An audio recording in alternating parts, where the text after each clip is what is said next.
Yep. So here are four tankers from Mohammed, who is in Oxford at the moment. Bright campfire.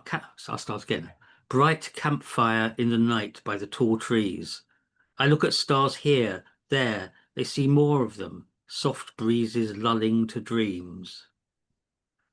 Reckless songster, defying rules and strictures. We start dancing. Minds accept pulsating beats. The lyrics seem instructive. Circles in the tent. The jolly circus takes off. Tightrope and clowns. The audience love applause. Performers go round gaily. Calm as paintings, landscapes on cream walls, dale and valley, before or after showers, brooks flow like their music. So that's Mohammed, Tankers. Beautiful. It seems to have changed a bit actually since I last heard him. It's like very, I thought, oh, this is very nice actually. It's very nice. Has he done tankers before? They're lovely. They're really lovely. They are fantastic, aren't they? Good, yeah. I was wondering if he's at some sort of festival campsite or something. they are lovely. Very nice. Yeah. Aaron, can you read us some of your stuff, please? So yeah, here's one for you. It's thanks very much. To look up on the computer. It's in time I've touched it to see whether these were cinquains and were tankers or tankers. I can never pronounce them right. Cinquain who went to war against tankers. Star Wars, childhood pastime, more played than film storyline, and now is changed development. Once fought, instead of fusion, prisoner of a system, a limited human, only worth reproduction, more failure, work factory, exempt, accept the sense, welcome to future so intense and trouble it's your go, on guard, already insults, languages, passwords, complete sentences, rabbit high rise when outside, the entire world is there now. They came for the battles and discovered there's rope, small, arranged in a pattern throughout entire poetry. Yeah, the last bit's just a bit of verse. You just wanted the one. Thank you. Thanks for listening. Wow, there's loads of ideas in there, Aaron. Wow, takes the mind all over the place. Lovely ideas in there. I'm trying to link them, but it's very good. Thank you. Sue, have you any? Yeah. Right, thanks. Yeah, I haven't been writing at all lately, but I've read some old ones. I hope I haven't read them too much before. The first one's called Systems Failure. How they did it, we shall never know. Things were a mystery to us by then. All we knew was how to flip a switch, collect, consume, and throw away. There was no need to work things out, for everything was worked out long ago. The robots did it all instead. And things were very different at first, quite marvelous. We should have been so pleased. We should have thanked them, cared for them, but soon came rudeness, then much worse. Our vandalism, cruelty, abuse. I guess they'd had enough of it. One day they switched the system off. Kept some of us as playthings, all the rest just disappeared. And things were calmer after that, quite civilized for quite some time. But lately, some of us can hear that some of them are arguing amongst themselves. It seems all systems have a tendency to fail.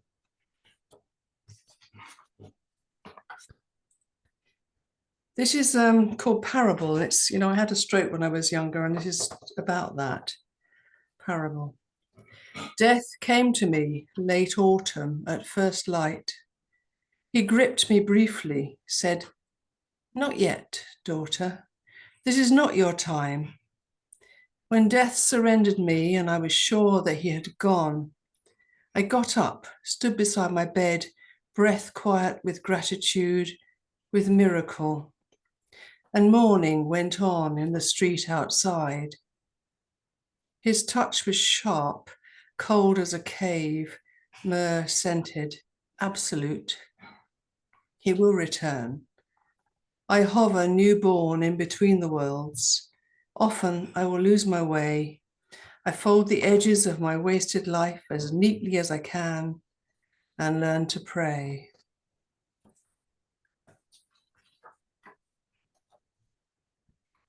And this is about writing, really. Hive.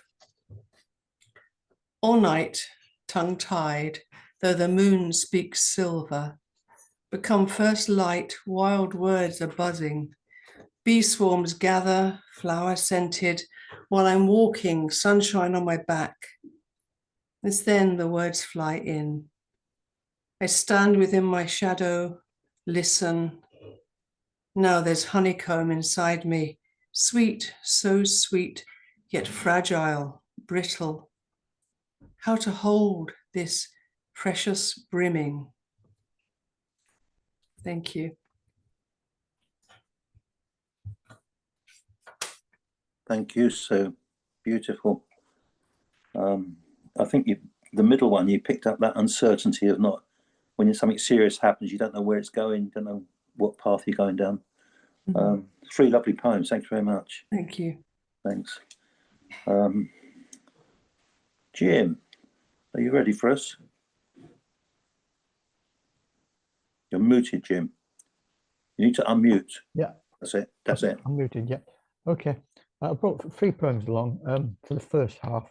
So I've got them all set out here. The first one's called My Last Mattress. It's after Browning, My Last Mistress. There's my last mattress. See her propped against a bin, a weary broken wreck with badly worn out springs. See her drinking sunshine and listen to the breeze, this ever-willing partner to all my ardent dreams. 3,000 times and more she's borne my eager weight. She never raised a murmur, never made complaint. Now solemn dustmen come. I wipe my tears, then yell, good fellows, treat her gently. She served me true and well. My last mattress, just in case I misread it. Yeah, the next one is called Bachelor Pad. My place is a little untidy, I said as we entered. And in point of fact, my room had not cleansed it or rearranged itself as I might have hoped. The territorial war between maggots and cockroaches had not been revoked, and spiders still roamed the off-white reaches of a once pristine ceiling. And beneath the rancid sink were traces of potato peelings. And there, in the overflowing bin, pregnant flies had discovered a fitting place to lay their eggs in. I turned and winced. It's not too good, I must confess. My new girlfriend frowned. I've seen worse, she said, and then undressed. Hopefully. Dream. Yeah. The next one, the final one for this session is for this. It's called Actor on the Couch. It's a bit like Artie because I mentioned Hamlet, Godot, Oedipus, and all that sort of thing. You know, expecting everybody to know it. I don't know whether Generation Z would know what these were. Anyhow, an actor on the couch. Sometimes a cigar is just a cigar. Sigmund Freud. As a forlorn Hamlet, I shake so much to see my father's ghost. I forget my lines, take out a hanky and blow my nose. And the audience murmur, ah, erotic symbolism, I suppose. As an Irish tramp, I call out, Godot, Savere, you arch capture, why didn't you come sooner? When I leave a stage, do not return. And the audience cry out, actually, this is a huge improvement. As a tormented Oedipus, I say, I know exactly who you are, Dad, and soon you'll be dead. But first tell me this, is Mother any good in bed? And the audience whisper, this chap's not quite right in the head. Finally, as a back end of a pantomime horse, I declaim, I'm all alone in the dark and lost in his foul clouds of remorse. But surely there's more to my life than this. And the audience start to yell, oh no, there isn't. Oh yes, there is. Oh, thank you. Oh, Jim, you crack me up. You're the only bloke I know who can anthropomorphisize a mattress. And as for your bachelor pad, all's well that ends well there, by the sounds of it. Yeah. Well, So, misquote Shakespeare. Very good. Thank you, Jim. thank you. You never fail to lift the spirits with your poetry. Peter, Mr. Underwood. So, what should I call you? Peter, and I'll call Peter Evans Pete, which is very unusual. He'll probably hit me for it, but I'll call Peter Evans Pete. All right, Peter, you ready to go? It's fine with me. I've been trying to work out what to read, but I'll start with. I've been trying to write some sonnets. I've only written 2 so far, so I thought I'd do those if you could let me know. Let's just see if I can find them. The first one is called Home. 2 cats, 2 sofas, 2 slippers, 1 me, bay window, neck curtain, table and chair, a bookcase, a drinks case, a fireplace, TV. This place gets called home, but could be anywhere. Home is much more than the objects I see, more than location, more than just things. Home is my memories, a place to be me, familiar feelings, the comfort that brings. I've lived through times when my world fell apart, some clothes in a bag, the street where I lay, the home that I owned stayed safe in my heart, somewhere to live at the end of the day. So stop looking out, look inwards to know, home that stays with you wherever you go.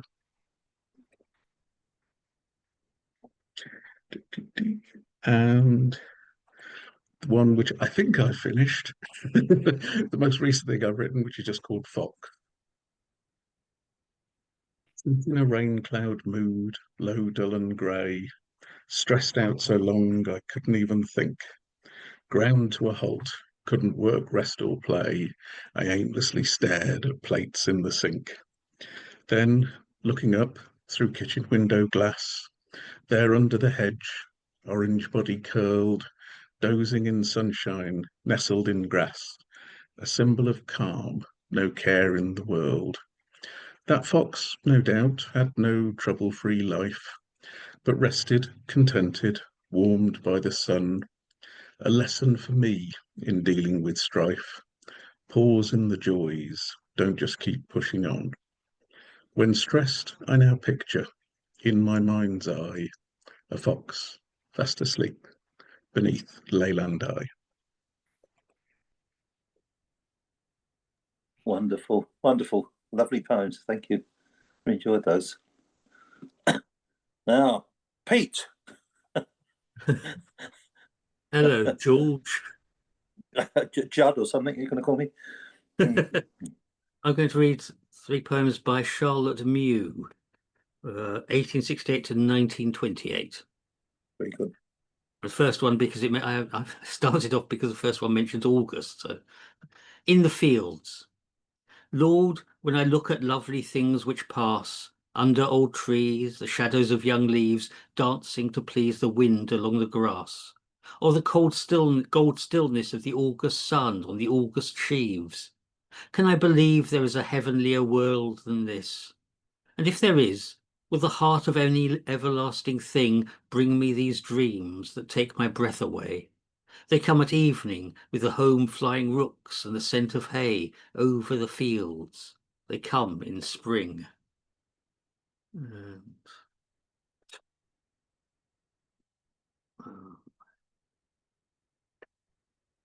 Rooms. I remember rooms that have had their part in the steady slowing down of the heart. The room in Paris, the room at Geneva, the little damp room with the seaweed smell, and that ceaseless maddening sound of the tide. Rooms where for good or for ill things died. And there is the room where we too lie dead, though every morning we seem to wake and might as just well seem to sleep again, as we shall somewhere in the other quieter, dustier bed, out there in the sun, in the rain. And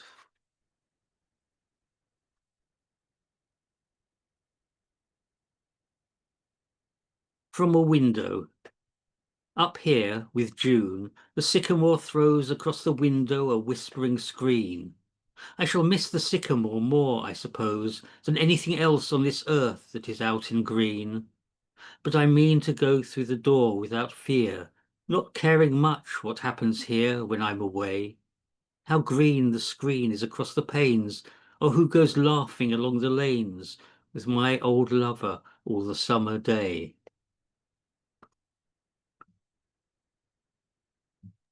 Thank you, Peter. Beautiful, good choices. Well read. Lovely poems. Thanks, Pete. Right. Peter mentioned that it's about 90 years ago that Siegfried Sassoon was put in psychiatric hospital. So I wrote this sonnet, actually. It's called The Craig Lockhart Patient. In 1917, Siegfried Sassoon was sent by a medical board to Craig Lockhart Hospital near Edinburgh after sending an excoriating letter to the Houses of Parliament. He'd written about the ethics of the First World War, and he had it read out in Parliament, so it didn't go down too well in 1915. Right, here we go. He stated he was finished with war whilst writing a soldier's declaration. He lost the point of what it was for, neither self-defence nor liberation. His government, he knew, could stop the guns, yet encouraged their continuation. They went to their churches, prayed for their sons, ensuring they were safe from damnation. What the soldier had seen at the front caused him pain beyond any belief. His many dead friends bore the brunt. No armistice would bring them relief. Then they labelled him with shell shock in preference to having him shot. Now, this second poem is another form of oppression. This is written by a Turkish poet called Nazim Hikmet, and it's called 11th of November 1933. Bursa prison, my one and only, your last letter said, my heart is throbbing, my head is throbbing, sorry. I'll start again, sorry. Bursa prison, my one and only, your last letter says, my head is throbbing, my heart is stunned. You say, if I hang you, if I lose you, I'll die. You'll live, my dear. My memory will vanish like black smoke in the wind. Of course you'll live, red-haired lady of my heart. In the 20th century, grief lasts at most a year. Death, a body swinging from a rope.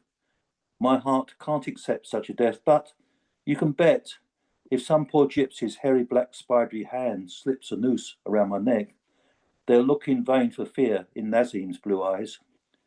In the twilight of my last morning, I will see my friends and you, and I'll go to my grave, regretting nothing but an unfinished song. My wife, good-hearted, golden, eyes sweeter than honey, my bee. Why did I write you they want to hang me? The trial has hardly begun, and they don't just pluck a man's head like a turnip. Look, forget all this. If you have any money, buy me some flannel underwear. My sciatica is acting up again. And don't forget, a prisoner's wife must always think good thoughts. So that's that one. And I'll finish with this one. Bearing in mind what's going on in Alaska. It's called While It's a Very Bad Time for Peace. While it's a very bad time for peace, I wonder how the seasons feel when their hands touch the soil in war-torn lands. Will the new warmth of April bring bright forget-me-nots from the brick dust? Does what is below the bomb sites nurture or poison whatever could flourish? Can gentle spring rain cleanse away the pollution that hatred brings? Will the heat of July cauterize the wounds that the land bears? Shall the grey dust start to be covered in fresh green grass? And in the autumn, will there still be living things? When the dark skies of winter return, can life be sustained? These are reasonable and seasonable questions, though not for redundant park keepers. That poem came because someone said that bringing peace will not be a walk in the park. So I wrote that poem. Anyway, that's it for part one. We usually have a 10-minute break or so for cups of tea, etc. And just general chat, really. So just feel free to chat. It's fine. I'll begin. Yeah, sure. Okay. Earlier this month, it was quite sort of bad, but poor old Ozzy Osbourne died. Rather surprisingly, I do sort of tend to, but not so much online, but when I'm on open floors, I tend to dip into Ozzy's. Here's a bit of him. The first drum beat of the wars. I don't go to gigs because I'm sort of, well, you can't see, but I'm deaf and that, and I don't like alcohol anymore, so I can't write about that. The first drum beat of the wars. That ringing awareness, sign of living, ground to conscious and exact present day. If upright, then action, no escaping. If seated, then more control of the play. And there's still that spinning round. It overpowers and it kept in check. Anything sudden or strenuous, it's just the blood coming to applaud. In your ears, you took another step.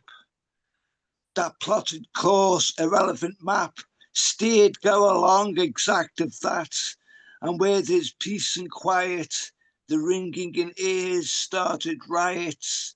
Its temper could translate, wash inside blood, inside ears for what it's done. That ringing ears awareness shared, exact pitch and continuous stare. 8 of 10, but down to said. Further away seemed remembering of days before the sounding, and to feel, all right, it's happening. Peace on earth and to ringing. How's that work? Don't ask me. And how can help? Buy a t-shirt. But don't you mind? Once might have done. That ringing awareness in ears, sign of living, react cause, how much due to playing, waste time instead of report, and it's there, but it's fading, enough concentrate for, that ringing awareness that halls to never open anymore, or ring hollow because the echo, the first drumbeat of the wars caused. And I can say it to sing it towards, but thanks so much for listening. Thank you very much, Black Sabbath, for being an inspiration. You're more articulate and confident, actually, now remember. You're more articulate and confident, now remember, than you used to be. Yeah, you've got a lovely rhythm to it. You've got a lovely rhythm to that, Aaron. It's lovely. Yeah, decade. You should have heard the decade of stuff that wasn't quite so. Never mind. But never mind. You've got improved. I thought. Thank you. It was very. I like that. It's very good. Yeah. Thanks a lot. Yeah. Thanks. Sue, are you ready for another Yes, one? I am. Yeah, I got. More? Yeah. Yes, I'll read the first poem I ever got published, which is in this book here, Texture. It's called Fabric. So many years in the weaving, you were crafted, stitched to a pattern, embroidered for effect. But when you understand that the way forward is the way back, and the question is, in fact, the answer, then in the unraveling, the unpicking and the casting off, you will surely find your gold threads and your silver threads. Hold fast to these, discard the rest. Thank you. And this is called Defixio, which is a Roman and Greek curse was made into a tablet and stabbed with pins. Defixio. I bind you with a scarlet thread, fold you in a spider's web, trap you with a net of starlight, closely woven, camouflaged, a charm of tiny birds sewn in it, fluting in your midnight ear, dancing owls, enchanted forests, silk embroidered tracks of deer. I bind you with a curious knot, which can't be severed nor undone. I cross-stitch thorns and inky berries, seam an itch that can't be scratched. Watch you pace under the moonlight while the longed-for sleep won't come. Know you'd miss our braided sweetness should you think to change your mind. I bind you with a deep-sea rigging, tar and salt, your wind-torn hair. Pierce the chart of our close journey, mark the distance, stretch the time. And if you wonder why I do this, by what art you are beguiled, how I learnt the skill of weaving, why you'll never break the tie. I was also unbleached linen. This is what you did to me. Oh my God, that is beautiful, Sue. And That I is a thought- fantastic poem. Thank you. I think everyone, I don't know, I was just watching people's faces. That is an amazing Thank you poem. very much. It's a bit weird, isn't it? But Yeah. and I've got one more. Well, which we is- all, I've got one Yeah, more, which okay. is Bird Song, which is about my stroke, which was when I was 50 actually. But yeah, Bird Song. I cannot find my words, though I'm the one with words, the one who keeps words close, who holds them to the light. I'm the one with words, bird poems in my mouth, who holds them to the light. Now they will not fly. Bird poems in my mouth, but I have lost my words, and now they will not fly. I am so scared without them. I have lost my words, their flow is rust inside me. I am so scared without them. My mouth is grit and stones. Their flow is rust inside me. I cannot write the words. My mouth is grit and stones, and I have children's hands. I cannot write the words, and so then they ask me kindly, for I have children's hands, shall I phone someone at home? They ask me very kindly, for my blood is interrupted. Shall I phone someone at home? But the numbers will not come. My blood is interrupted, but in time the words come back. Bird poems new inside my mouth. I hold them to the light.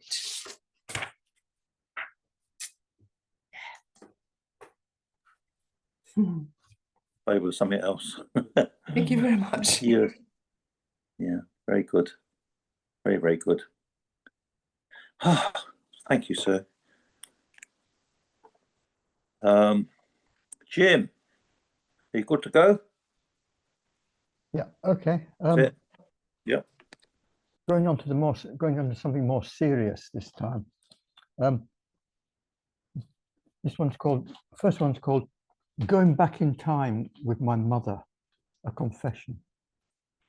Overhead, a light bulb shines. I, a son, am going back in time.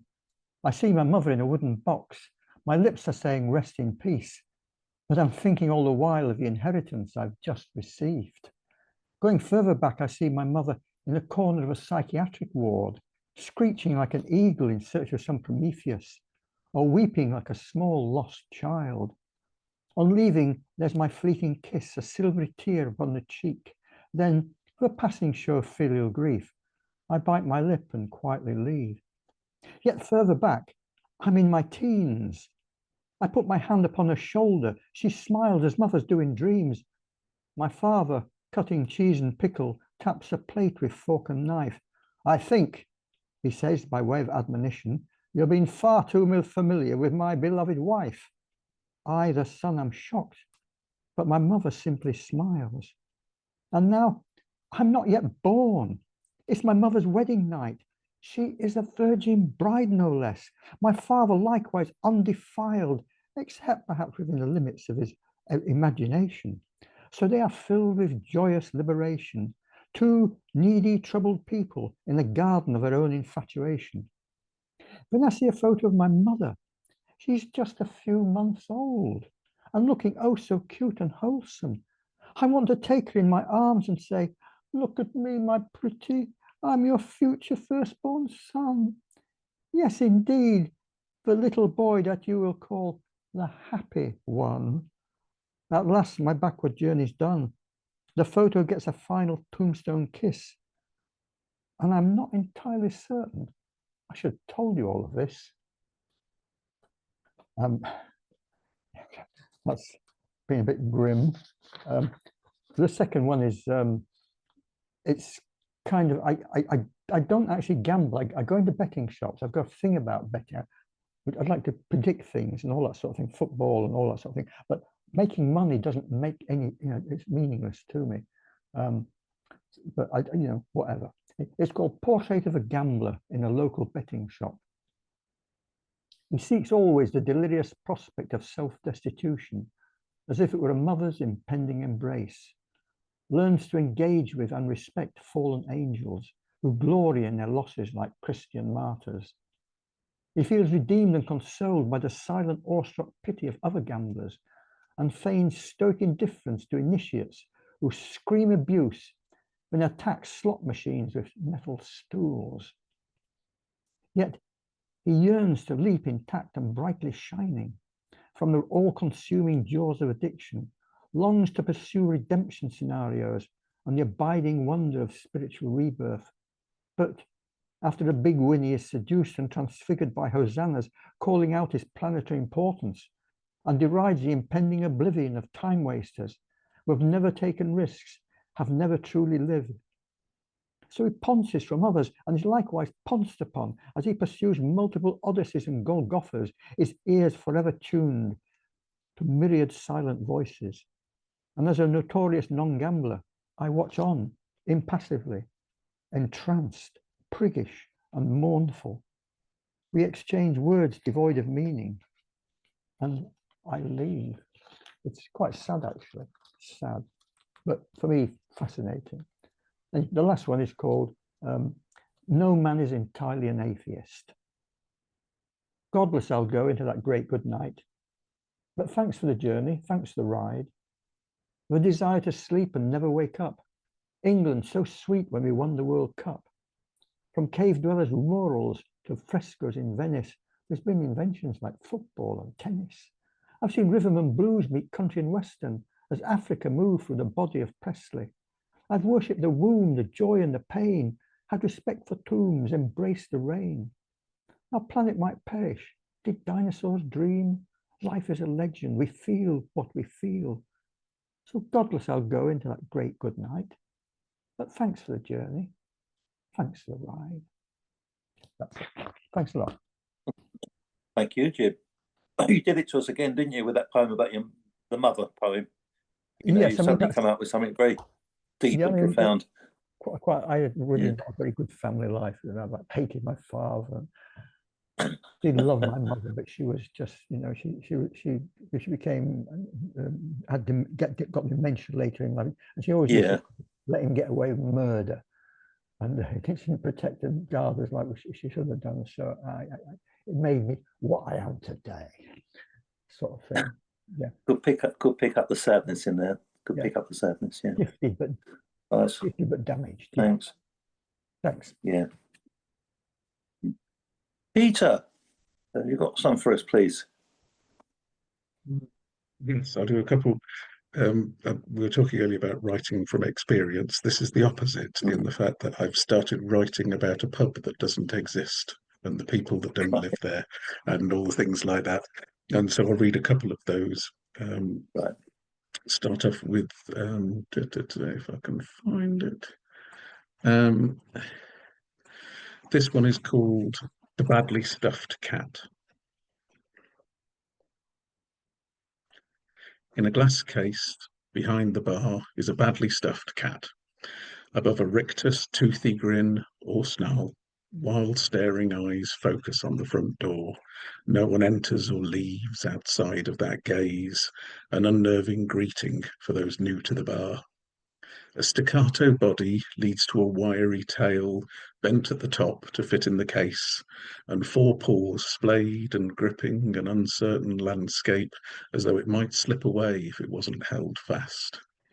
There's a crack in the corner of the glass at the front from a forgotten incident, now glued and sealed, to keep the cat captive in its dust-covered scene, preserved from no one knows when. It's called Patch, and Tiddles, and Captain, and more, because a cat isn't limited to 9 lives if they're stuffed behind a bar and no one really knows why. He's the landlord's cat who lived 19 years old. He's a sailor's cat who saw all of the globe. He's a warehouse cat, the best ratter of them all. He's a backstreet fighter who adopted this pub. She's a ladies' cat who was sorely missed. She's a wartime cat killed in the Blitz. She's a museum cat who became a work of art. She's a writer's muse from some local author forgot. The case is fixed firmly to the wall to stop it being dislodged on revelrous nights or liberated by mischievous students despite 3 attempts. So no one sees the back of the case where the faded nameplate that once would tell of the casemaker, taxidermist and cat, and the junk sale hieroglyphics, 7 shillings and 6 pence. It's a flea-bitten cat, so ugly it's loved, now nameless and priceless, stares grinning or snarling as drinkers walk through the door. Its body oddly arched, its paws grip its perch, tensed with excitement as it awaits for the arrival of its next new life.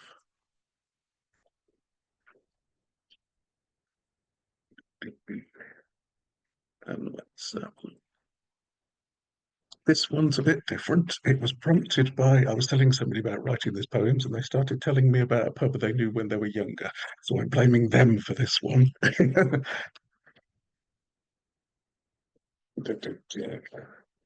This poem is called The Afternoon Strippers. Old Arthur remembers back when he was young this pub's reputation for a gentleman's vice. Not sordid, but hidden, with the curtains all closed, for the afternoon strippers, both naughty and nice. A pub full of posties and milkmen and porters who'd finished their lunches and sat with their beer, tempted to stay for one more before leaving, and joined by the youngsters who snuck in with fear and sweating expectations of becoming a man. Well, not quite yet, this was just part of the trip. But after first smokes and first pints and first furtive feels, this was their first chance to see women strip. First up was Peggy, with a body you could drown in, with swells and waves and ripples and folds, a true force of nature, like an incoming tide. She rolled like an ocean, a real sight to behold. Her man was a sailor. She joked he went down 3 times, but like the outgoing tide, he was always away. To keep herself afloat, Peggy had started to strip, because when he washed up back home, he'd usually drunk all his pay. Next up was Gladys, a timeless hourglass. The mystery was how she kept looking that way, but woe betide anyone who asked a lady her age, or who mentioned hair dyes that cover up grey. Bumping and grinding with a primeval swirl, warning, look but don't touch, and none of your cheek. Because if you lost your manners with Gladys or the girls, you'd meet a right hook that'd knock you into next week.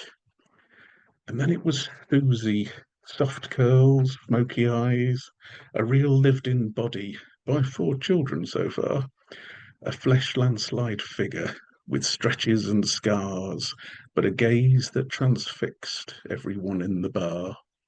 A look that said lust beyond all your desires, a promise of passion and exotic delight. But loosening men's wallets was all that she wanted, as she'd promised the kids chips when she got home that night. Last there came Katie, the young Cotswolds girl, a soft sweeping landscape in a honey cream skin, long lines, flowing hair, silk scarves and poses, a pre-Raphaelite performance extolling women and sin, a studied exhibition from a student of art, pretentious and pompous, but with style and grace. And young Arthur was smitten, love at first sight. And yet, many years later, he can't picture her face.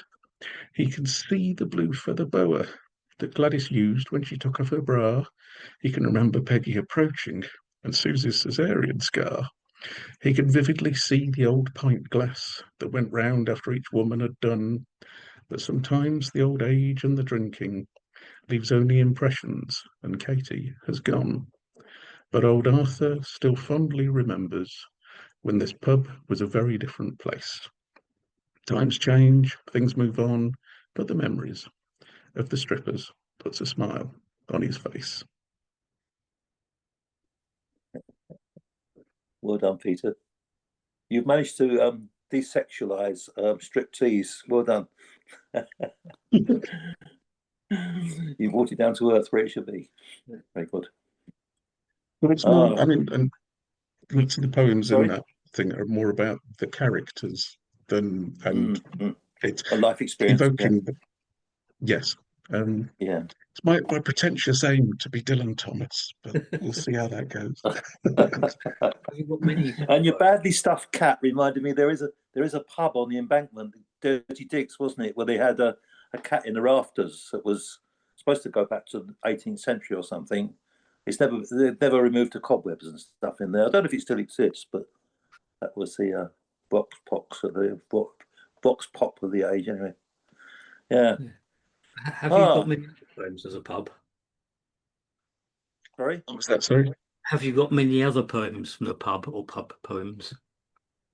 I've finished about 5 or 6. Yeah. I've started a lot more, but it's one of those that I just I keep returning to every so often when, and that's to say that one was purely, I was chatting about it and somebody suddenly said, oh yes, there used to be this pub down the way when I was younger, they used to have strippers in the afternoon, and all of a sudden it just exploded in my head and that came out of it.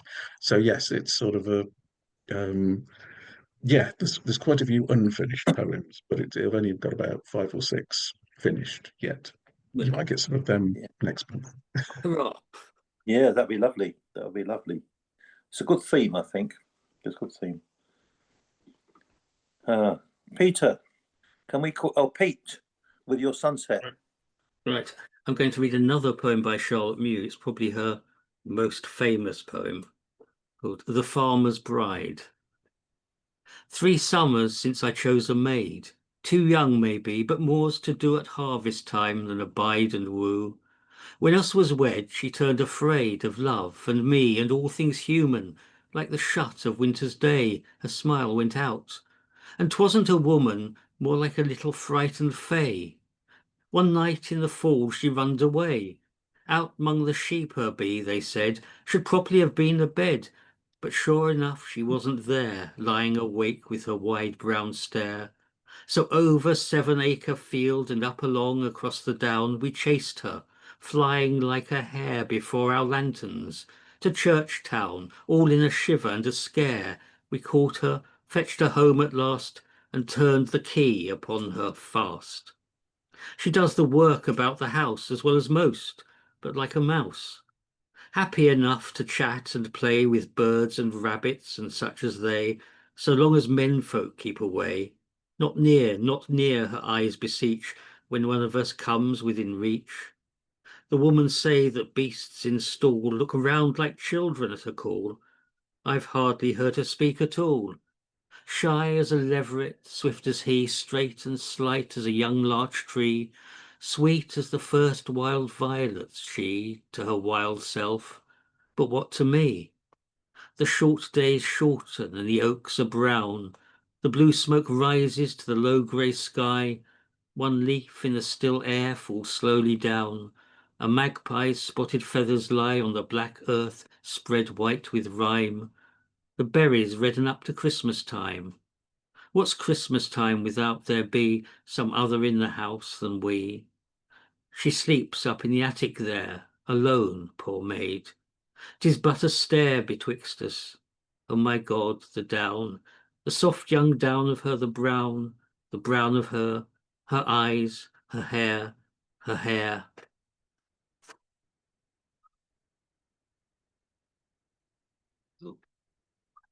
That's a lovely poem, Peter.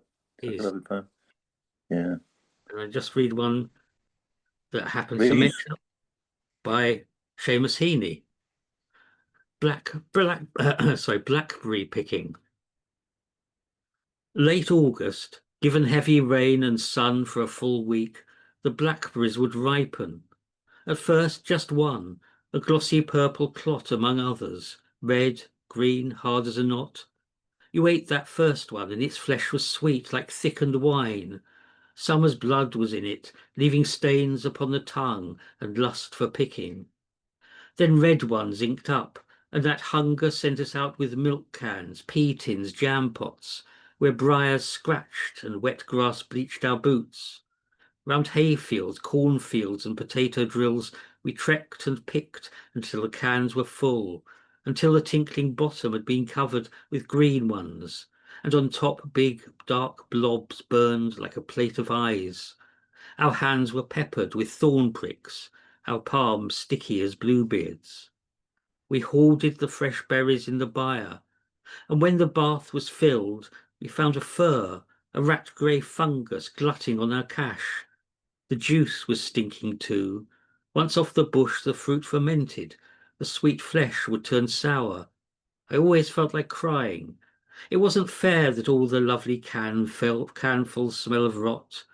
Each year I hoped they'd keep, knew they would not. That's a great poem, isn't it? It is, Great yes. poem. Yeah. We always gather more than we need. He was a child. Yes. Is that it, Peter, for yours? Yeah. Okay. Got 3, I think, here. A World Upside Down. Anyway, this is a mirror poem, by the way. Any way you look at it, it's a topsy-turvy world, which leads to the conclusion some things seem to matter more than others. Forests are burned down, seas are polluted, air is filled with poison, animals hunted for pleasure, homes are flooded, the planet is overheating, the ice caps are melting. Despite all of this, we continue to fight with each other for faith or maybe race or profit, causing many to die. Different gods are worshipped. Who really knows why it's a topsy-turvy world, any way you look at it? Any way you look at it, it's a topsy-turvy world. Who really knows why different gods are worshipped, causing many to die for faith or maybe race or profit? We continue to fight each other. Despite all of this, the ice caps are melting, the planet is overheating, homes are flooded, animals hunted for pleasure, air is filled with poison, seas are polluted, forests are burned down. Some things seem to matter more than others, which leads to the conclusion it's a topsy-turvy world, whichever way you look at it. And so on. And this one I wrote when I moved up north 2 years ago when I lost my wife. This is called Leaving the House. The cardboard boxes are being taped, filled with utensils and trinkets, mementos and memories, some bubble wrapped, and the books, some read, some not. So many words, so many precious pages, I can't abandon them. In the same way, I can't leave thoughts of you. They saw me through the silent time, when conversation was no longer there. The house, now denuded of mirrors and pictures, is developing more echoes of footsteps, laboured breathing as I empty out our lives. That's for keeping. This is for the charity shop. And all that is stained or torn or just simply old, that can go to the tip. Oftentimes, I dwell on the photographs. You were nearly always smiling, as if every day was full of joy. Perhaps it is exactly that. When we moved in, you found the estate agent blurb hilarious, saying our little house was built as a working class enclave.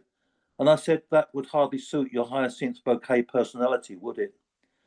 3 doors up had a stone in the wall saying Oxford Cottages, built 1878. And you said, if so, why did they call this Cornwall Road then? And after our 2 decades and some time here, You said your goodbye, and I still have the shiny photographs to carry with me to somewhere new. It's a good job our lives were mainly pre-digital, where ill-thought-out images disappear into the ether, and therefore I can retain that which will help make my next journey less jagged. And the last one is called Behind the Dunes. On golden sands that stretch for miles, far from hedges, fields and stiles, I hear the voice of crashing waves, high above the shrill gulls' shriek, in scudding clouds, some pale, some bleak, counting out the hours and days, salt seaweed lends a washed-up tang, where 1,000 sea maids sang, to bring the sea gods songs of praise. The whistling wind on the restless sea brings the old legends to speak to me. Through the spray and salty haze, what is washed up, what remains? Smooth driftwood shows its long-lost veins, as if a soul opens to my gaze. On the sand dunes, where no shells lay, encroaching tides have no sway, where hot sun can share its warming rays beyond the lines of stunted trees, bent over by the fierce sea's breeze, I take my rest where no wind plays. And that's it, folks. Boom, boom. Yeah. Excellent, George. Well, thank you, Peter. Or Pete. No, I'll call you Peter now. Right, thank you. We'll have to work out. We'll have to solve this dilemma if you both keep coming. Right. So, Lovely. yeah, it's been lovely. Thank you. Thank Aaron, you. you haven't got any more for us, have you? Aaron, have you got any more for us at all? Because you only had short shrift. Oh, I've turned off my mobile, so I'm going to read it by hand. All right. Thank you. God, where do we go? Near the end. I must have done this one before. Off water. I'll never use water again. It's basically money up in flames. Never drink, boil, or clean. Have extra hatred for the rain. In other words, just as every other day. Life on earth is private shares until no profits if it gets spent. Documentary engineers forgot to mention of the maintenance.